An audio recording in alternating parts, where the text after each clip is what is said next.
तो अपन बात कर रहे थे थॉमसन के मॉडल की।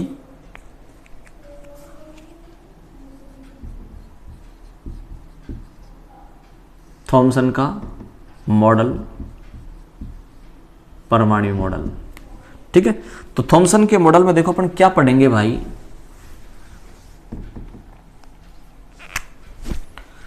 थॉमसन ने जब अपना मॉडल दिया था तो उस समय देखो इलेक्ट्रॉन की खोज हो गई थी, प्रोटॉन की खोज हो गई थी, दोनों की डिस्कवरी हो गई थी भाई, इलेक्ट्रॉन की और प्रोटॉन की। तो इस इलेक्ट्रॉन और प्रोटॉन की व्यवस्था बताने के लिए ही थॉमसन अपना मॉडल दे रहा है कि एक एटम में इलेक्ट्रॉन किस प्रकार होंगे, प्रोटॉन किस प्रकार होंगे। थॉमसन ये कह रहा है कि एटम एक पॉजिटिव स्फीयर है, पॉजिटिव स्फीयर है, या फिर मैं कहूं एक धनात्मक गोला है। एटम क्या है? एक धनात्मक गोला है।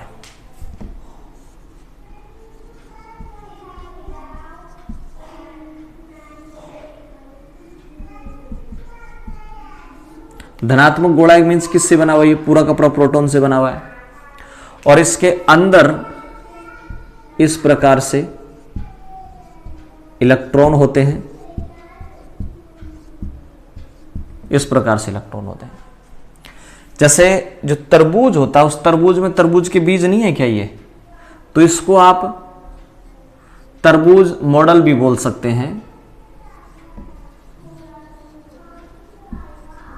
वाटरमेलन मॉडल भी आप इसको बोल सकते हैं, तरबूज मॉडल, ठीक है भाई। तो इसको आप वाटरमेलन मॉडल बोल दो, प्लम पुडिंग मॉडल बोल दो, थॉमसन मॉडल बोल दो, ठीक है, तरबूज मॉडल बोल दो।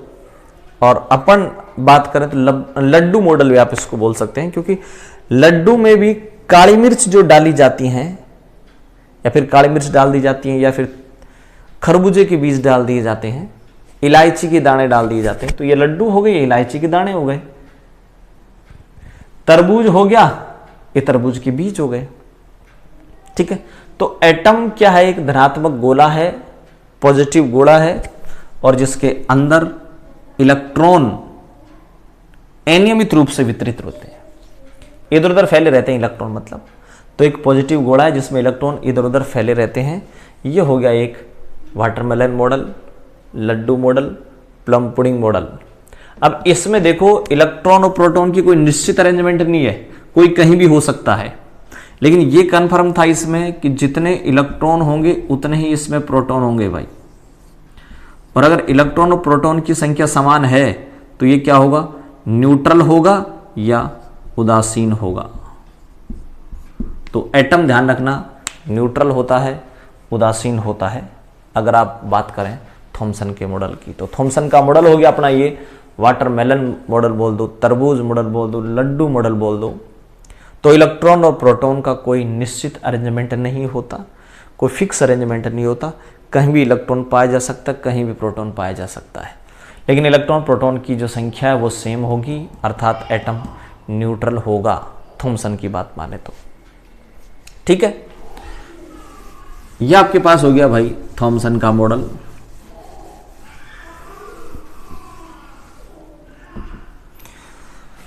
थॉमसन का मॉडल हो गया, और थॉमसन के मॉडल के बाद अब अपन बात करते हैं रदरफोर्ड के मॉडल की, ठीक है। तो अब अपन लेते हैं रदरफोर्ड का मॉडल, ठीक है।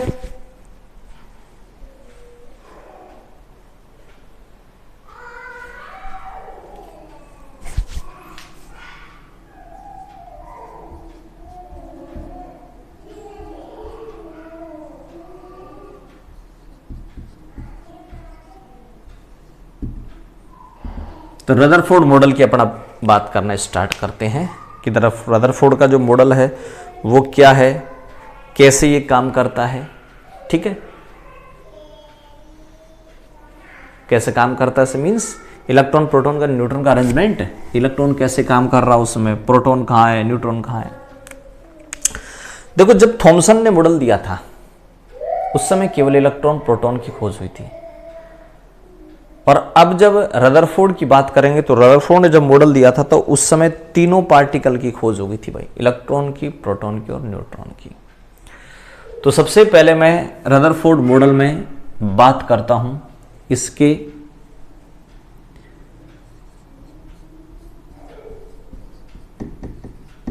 एक्सपेरिमेंट की, कि क्या इसका एक्सपेरिमेंट था, क्या इसका प्रयोग था।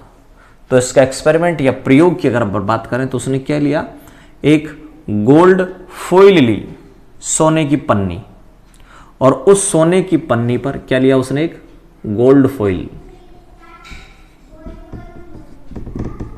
सोने की पन्नी, और उस सोने की पन्नी पर उसने बौछार की, किसकी, अल्फा पार्टिकल की। अल्फा पार्टिकल होता है क्या भाई, He+2, अर्थात अल्फा पार्टिकल पर पॉजिटिव चार्ज होता है। तो एक सोने की पन्नी ली, उस पर अल्फा पार्टिकल की बमबारी की, ये उसका एक्सपेरिमेंट है। उसके एक्सपेरिमेंट को अगर मान लीजिए अपन डायग्राम से शो करें तो डायग्राम देखो कैसे बनेगा उसका। पीछे की साइड उसने ये एक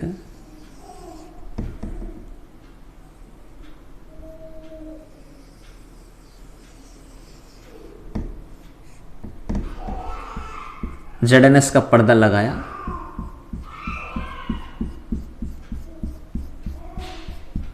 और यहां उसने ये गोल्ड फॉइल ली, और इस गोल्ड फॉइल का ये मैं एक आपको शो कर रहा हूं एटम, एक एटम शो कर रहा हूं, ये रहा। ठीक है भाई। अब उसने क्या किया, इस गोल्ड फॉइल पर बम्बारमेंट, इस गोल्ड फॉइल को मैं ऐसे भी शो कर सकता था, देखो कि भाई ये गोल्ड फॉइल है और ये इसमें Au की एटम है, एक Au का एटम यहां शो कर दिया। तो ये गोल्ड फॉइल है, इधर बना दूं कि ये आपके पास एक उसने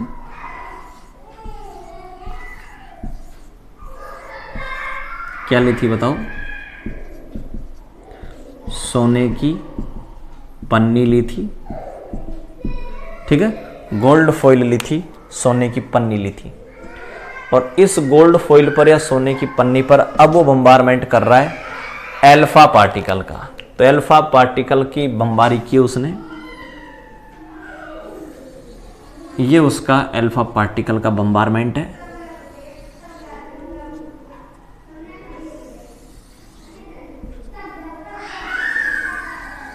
अल्फा पार्टिकल की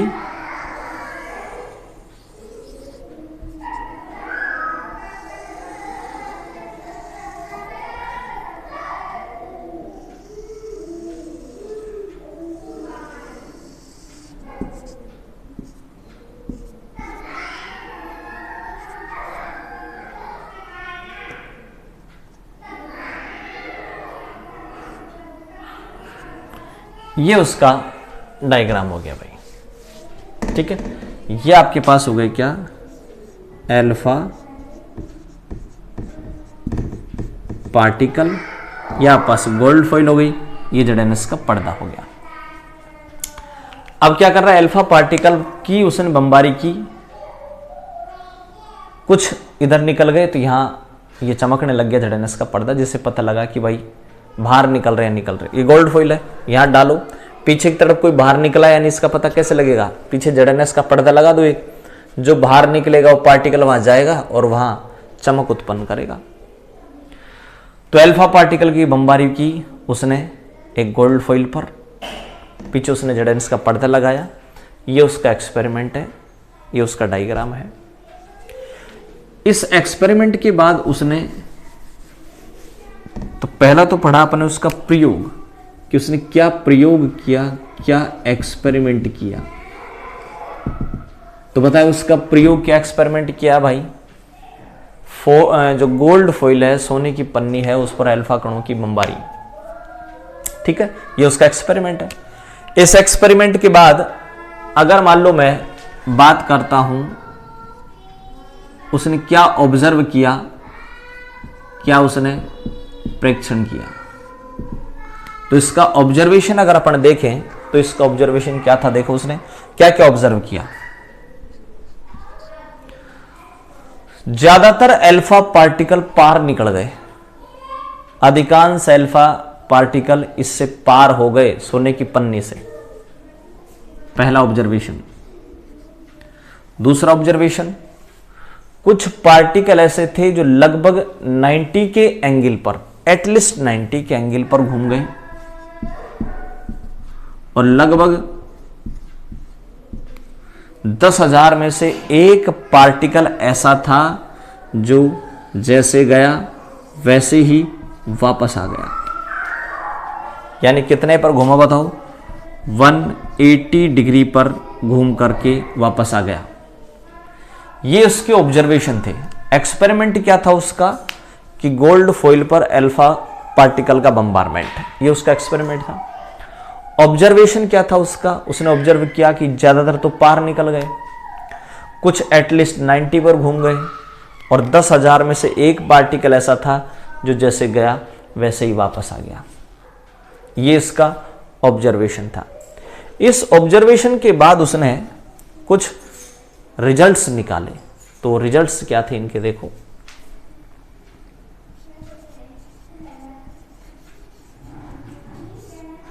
क्या क्या रिजल्ट्स निकाला उसने। पहला रिजल्ट क्या निकाला भाई, पहला ऑब्जर्वेशन था कि अधिकांश पार हो गए। इसका मतलब यह है कि अधिकांश अल्फा पार्टिकल आर पार हो गए। इसका मतलब अधिकांश भाग खाली है भाई। एक एटम का, एक परमाणु का अधिकांश भाग क्या होता है, खाली है। ये जो अल्फा पार्टिकल होता क्या है भाई, He+2। ठीक है, अपन ये जानते हैं कि चाहे प्लस प्लस हो चाहे माइनस माइनस हो, इनके बीच हमेशा रिपल्सन होगा, हमेशा रिपल्सन होगा। तो ये जब पार्टिकल गया टकरा के वापस आ गया, इसका मतलब ये प्रतिकर्षण के कारण वापस आया, रिपल्सन के कारण वापस आया। बिना प्रतिकर्षण बिना रिपल्सन तो वापस नहीं आता ये। तो प्रतिकर्षण के कारण वापस आया, रिपल्सन के कारण वापस आया। और रिपल्सन जब ही पॉसिबल है जब इस हीलियम पर तो पॉजिटिव चार्ज है ना, तो जिससे टकराया वो भी पॉजिटिव होना चाहिए और बहुत ज्यादा सॉलिड होना चाहिए, पॉजिटिव होना चाहिए और बहुत ज्यादा ठोस होना चाहिए, ताकि उससे जाए, टकराए और रिपेल होकर वापस आ जाए, प्रतिकर्षित होकर वापस आ जाए। तो अगला रिजल्ट उसने ये कहा कि भाई एक एटम के बीच में कोई ना कोई एक ठोस भाग जरूर है, कोई ना कोई ठोस भाग जरूर है, सॉलिड पार्ट जरूर है जिस पर पॉजिटिव चार्ज है, जिस पर पॉजिटिव चार्ज है। और उस पॉजिटिव चार्ज वाले ठोस भाग को उसने नाम दिया न्यूक्लियस या नाभिक। न्यूक्लियस या नाभिक। तो परमाणु के बीच में एक ठोस भाग होता है जिसको न्यूक्लियस या परमाणु नाम दिया भाई। क्या नाम दिया, न्यूक्लियस या परमाणु नाम दिया। तो बीच में एक ठोस धनावेशित भाग है, पॉजिटिव भाग है, जिसको न्यूक्लियस नाम दिया।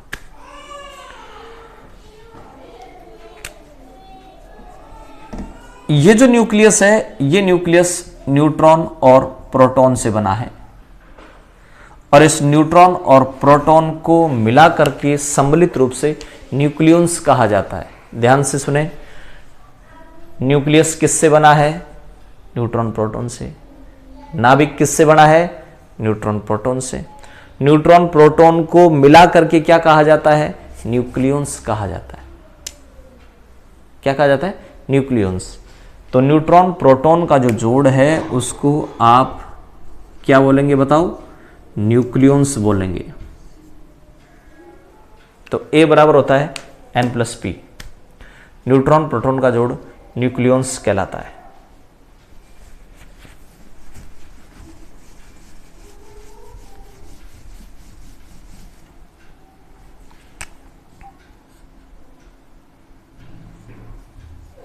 क्या कहलाता है भाई, न्यूक्लियस कहलाता है। ठीक है, रदरफोर्ड ने कहा कि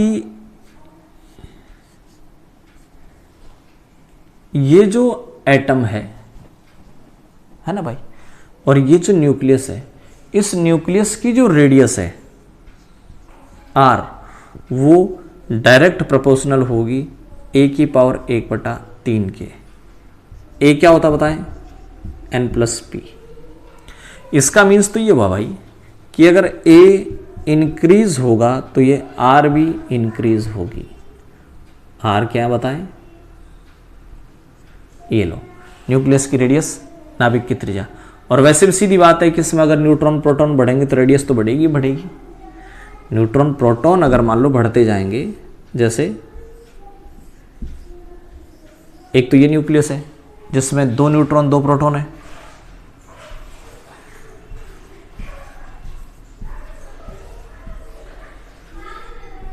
एक ये है जिसमें 3 3 6 7 8 4 न्यूट्रॉन है 4 प्रोटॉन, और ये जिसमें 2 न्यूट्रॉन है 2 प्रोटॉन। बताओ साइज बढ़ गया कि नहीं? तो न्यूट्रॉन प्रोटॉन की संख्या बढ़ेगी तो साइज तो बढ़ेगा भाई, ठीक है ना। तो ये r डायरेक्ट प्रोपोर्शनल होगी a⁻⁴ के। ये जो समानुपाती का सिंबल है इसको अगर हटाओ तो तुम क्या लगाऊंगा? एक कांस्टेंट लगाऊंगा r0 a⁻⁴, और ये r0 एक कांस्टेंट है जिसकी वैल्यू होती है 1.33 × 10⁻13 सेंटीमीटर। ये हो गया इस न्यूक्लियस की रेडियस r के बीच और a के बीच रिलेशन। a क्या होता है बताओ? n+p। न्यूट्रॉन और प्रोटॉन का जोड़ क्या होता है? a। ठीक है, और क्या उसने रिजल्ट निकाले वो मैं इसको हटा करके फिर लिखता हूं।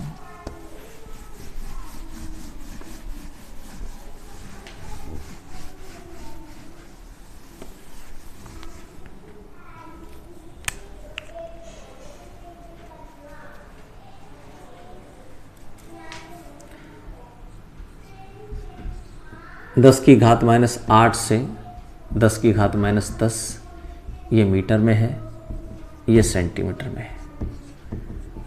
-13 सेंटीमीटर से 10⁻⁻15 मीटर, 10⁻39 cc, 10⁻24 cc, ठीक है, 10⁻12 से 10⁻15, ये 15 है ग्राम पर सीसी में, और ये है किलोग्राम पर सीसी में। और 1 फर्मी बराबर 10⁻13 सेंटीमीटर। ये कुछ आंकड़े थे जो रदरफोर्ड ने दिए थे। ये जो ऊपर का साइज है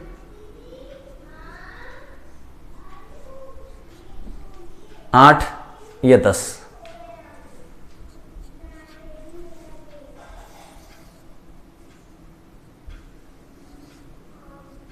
किसकी जो रेडियस है वो ज्यादा है, किसकी कम है? तो देखो जो न्यूक्लियस है उसकी रेडियस कम होगी, ये रही, तो ये तो न्यूक्लियस की रेडियस है,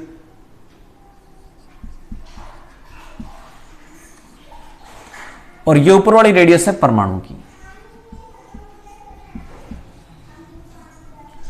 ये परमाणु की रेडियस है कि परमाणु की रेडियस 10⁻⁸ से 10⁻⁻10 मीटर होंगी।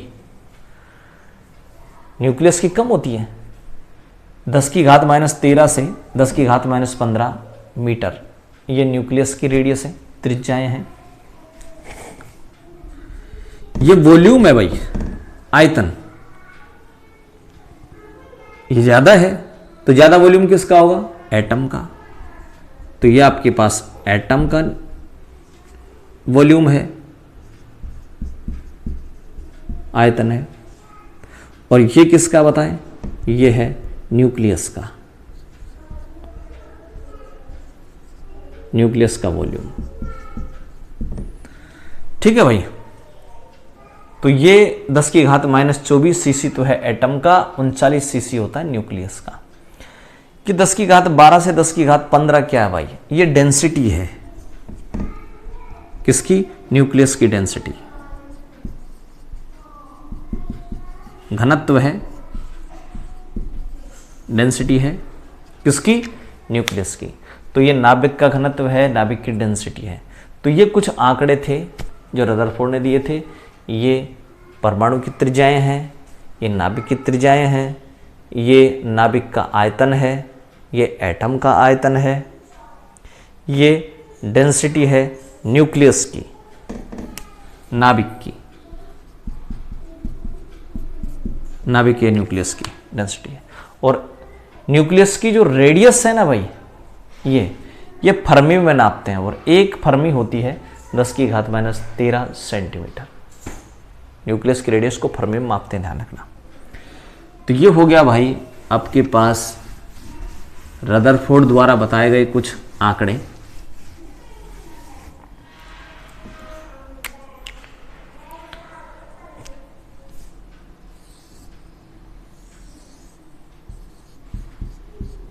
ये न्यूक्लियस हो गया, न्यूट्रॉन और प्रोटॉन से बना हुआ न्यूक्लियस। ये हो गया इलेक्ट्रॉन।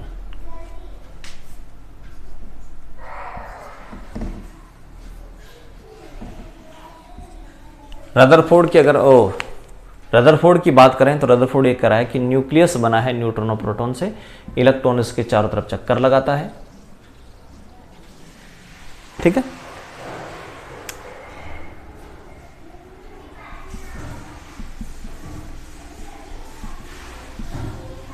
इसकी लिमिटेशन क्या है, कमियां क्या हैं? तो इसकी लिमिटेशन या जो कमियां हैं इस मॉडल की वो ये है भाई। पहली कमी, पहली लिमिटेशन, इस इलेक्ट्रॉन पर नेगेटिव चार्ज है, न्यूक्लियस पर पॉजिटिव चार्ज है, चिपके क्यों नहीं? पहली कमी यह है कि इलेक्ट्रॉन पर नेगेटिव, प्रोटॉन पर पॉजिटिव, नेगेटिव पॉजिटिव चिपक जाने चाहिए, चिपके नहीं। क्यों नहीं चिपके भाई? पहली लिमिटेशन। दूसरी, एक वैज्ञानिक है मैक्सवेल, वो मैक्सवेल ये कहता है कि अगर मान लीजिए कोई चार्ज पार्टिकल लगातार मूवमेंट कर रहा है, लगातार घूम रहा है, तो वो ऊर्जा बाहर निकालेगा, एनर्जी बाहर निकालेगा, और एक समय ऐसा आएगा जो एनर्जी लेस हो जाएगा, पड़ जाएगा। रदरफोर्ड कह रहा है इलेक्ट्रॉन लगातार घूम रहा है, लगातार घूमेगा भाई तो वो सीधी सी बात है कि एनर्जी को एमिट करेगा, और एनर्जी एमिट करेगा तो धीरे धीरे धीरे उसकी एनर्जी क्या होती जाएगी? कम होती जाएगी, और एनर्जी कम होते होते होते होते वो एक दिन ऐसा आएगा जब वो न्यूक्लियस में गिर जाना चाहिए, लेकिन ऐसा होता ही नहीं। तो इन चीजों को एक्सप्लेन नहीं कर सका रदरफोर्ड, ये उसकी लिमिटेशन हो गई।